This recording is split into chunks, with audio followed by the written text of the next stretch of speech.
looking at what is DC, but really, like, what kind of form of control does DC have? Why is there an independent state within London? And why does the Vatican have its own independent state as well? And so that's what this triad, this control system we're going to be discussing today ultimately boils down to. Yeah. You know, it's interesting because religion is a key component to that. And then if the way America was supposedly founded, right? And then they conquered in the name of religion. They conquered in the name of their God.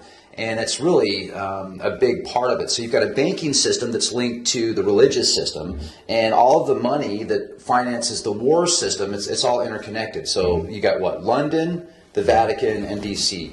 You've got this triad of power, the hidden hands. Yeah. But what controls them?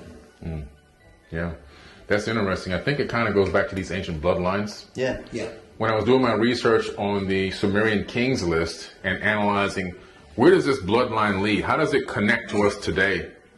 If you start looking at the kings list and then after the flood and kingship was handed down to humans, where you have like a pharaoh, or you have humans that are like the kings, that are the liaison between the humans and these Anunnaki people, these gods that they call them.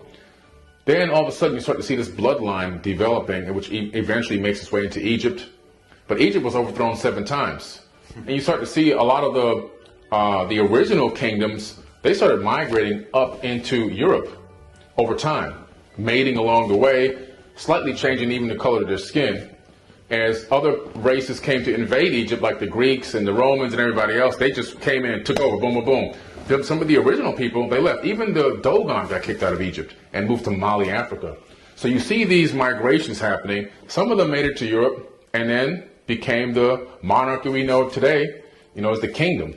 And a lot of those people are really still in control of this planet today through bloodline. That's exactly well stated. In fact, there's a book that came out in March. I think it was actually February or March of 2021, and it's written by a guy by the name of Peter, which is clearly a pseudonym, but he can prove that the United States is also a ruse, right? So going back to what you just said, in fact, in this book, and again, he has historical documents to prove this, he shows where the King of England wrote the United States Declaration of Independence under conscript from the Vatican. So everything that all of us have been led to believe about the framers of the U.S. Constitution were actually just, by extension, nobles, land-owning elites from Britain who came to the United States, who now were granted, obviously, colonies, or obviously plots of land, which eventually became the colonies. But the whole ruse of how America broke away from the King of England is literally planted in our minds, so that all along this time we've thought that the United States was again the land of the brave, the home of the free, when in fact it's always, as you guys have said, been controlled by these hidden hands from these 3 ruling seats of power. So none of what most people in the United States, because obviously we're all American citizens, have been led to believe is really anything more than a conditioning and a brainwashing of again, by the King of England, again under the influence of the Vatican, and so the DC ended up becoming the military capital, right? So of all of these conquests that have gone on behind the scenes for so long, and again, we can get into conversations about the secret societies, the Jesuits, all of them are all part and parcel of this like hidden hand ruling from behind the veil, but we really need to start, I think, when we're talking to our audience, to let them know that the conditioning of this America, again, home of the free, land of the brave, is mostly conditioning. We've always been a colony of, again, these 3 ruling powers. I'm just real quick. That's so accurate, because what you said, I've researched this. And there were presidents of the United States of Congress before the president of the United States. There were presidents that ruled for 1 year and 2 years prior to us becoming the United States of America, before George Washington. When George Washington was going to take the role of president, England actually contacted him and said, do you want to be a king or do you want to be a president?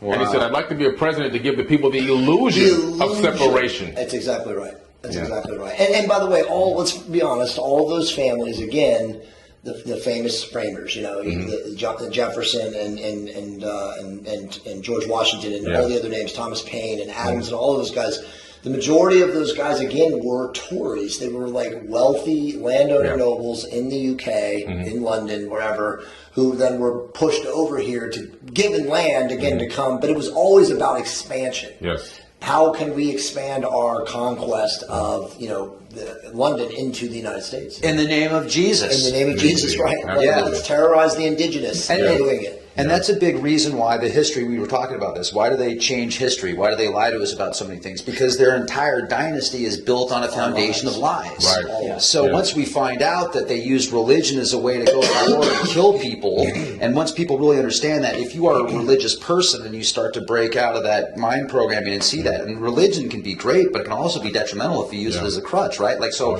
I mean, I'm not judging, I'm just saying from my own experiences, I've been in that mindset before. Of course. I've read the Bible from cover to cover.